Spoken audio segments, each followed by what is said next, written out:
Welcome back everyone. This news hour. This news is not our news. This an article from Newsweek magazine. I think all of our audience are inclined to read but do not have time to do so.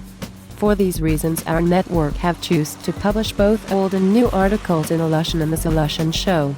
Joining us from Addis Ababa is Mrs. Y. What do you have for us today? Thank you for giving me the opportunity to read this article here on your show. You're welcome. China and India get all the headlines for their economic prowess, but there's another global growth story that is easily overlooked: Africa. In 2007 and 2008, Southern Africa, the Great Lakes region of Kenya, Tanzania, and Uganda, and even the drought-stricken Horn of Africa had GDP growth rates on par with Asia's two powerhouses. Last year, in the depths of global recession, the continent clocked almost 2% growth, roughly equal to the rates in the Middle East, and outperforming everywhere else but India and China. This year and in 2011, Africa will grow by 4.8% and the highest rate of growth outside Asia, and higher than even the oft-buzzed about economies of Brazil, Russia, Mexico, and Eastern Europe, according to newly revised IMF estimates. In fact, on a per capita basis, Africans are already richer than Indians, and a dozen African states have higher gross national income per capita than China. More surprising is that much of this growth is driven not by the sale of raw materials, like oil or diamonds, but by a burgeoning domestic market, the largest outside India and China. In the last 4 years, the surge in private consumption of goods and services has accounted for 2/3 of Africa's GDP growth.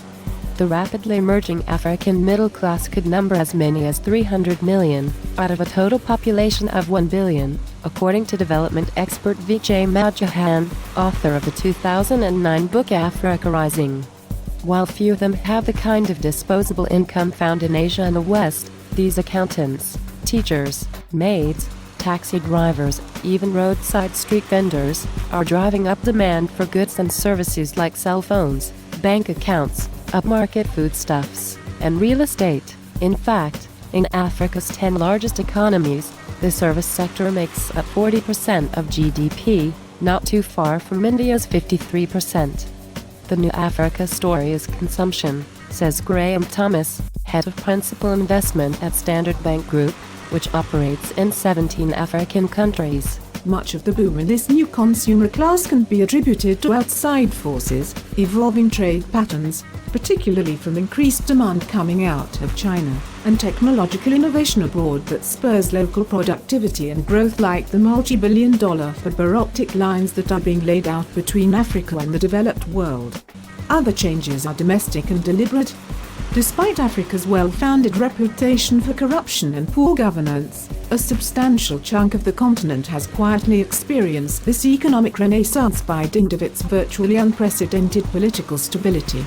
Spurred by eager investors, governments have steadily deregulated industries and developed infrastructure. As a result, countries such as Kenya and Botswana now boast privately owned world-class hospitals, charter schools, and toll roads that are actually safe to drive on. A study by a World Bank program, the Africa Infrastructure Country Diagnostic, found that improvements in Africa's telecom infrastructure have contributed as much as 1% to per capita GDP growth, a bigger role than changes in monetary or fiscal policies.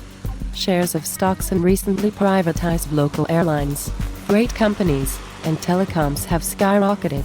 Entrepreneurship has increased at the same time, powered in part by the influx of returning skilled workers. Just as waves of expats returned to China and India in the 1990s to start businesses that in turn attracted more outside talent and capital, there are now signs that an entrepreneurial African diaspora will help transform the continent. While brain drain is still a chronic problem in countries such as Burundi and Malawi and some of the poorest in the world on a per capita basis, and Africa's most robust economies, such as those in Ghana, Botswana, and South Africa, are beginning to see an unprecedented brain gain. According to some reports, roughly 10,000 skilled professionals have returned to Nigeria in the last year, and the number of educated Angolans seeking jobs back home has spiked tenfold to 1,000. In the last 5 years, Bart Nagy gave up a tenured professorship at the University of Pittsburgh to move back to Nigeria in 2005 and run Geometric Power, the first private power company in sub-Saharan Africa. Its $400 million, 188-megawatt power plant will come online this fall as the sole provider of electricity for Aba, a city of 2 million in southeast Nigeria. Afema Nyema, a 30-year-old graduate of Harvard and Stanford Law, turned down six-figure offers in corporate law to build and run a $50 million state-of-the-art private hospital with the charitable component for the poor in southeast Nigeria. Many experts believe Africa, with its expansive base of newly minted consumers, may very well be on the verge of becoming the next India, thanks to frenetic urbanization and the sort of big push in services and infrastructure that transformed the Asian subcontinent 15 years ago.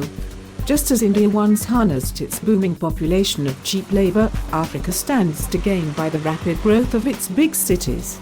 Already the continent boasts the world's highest rate of urbanization, which jump-starts growth through industrialization and economies of scale.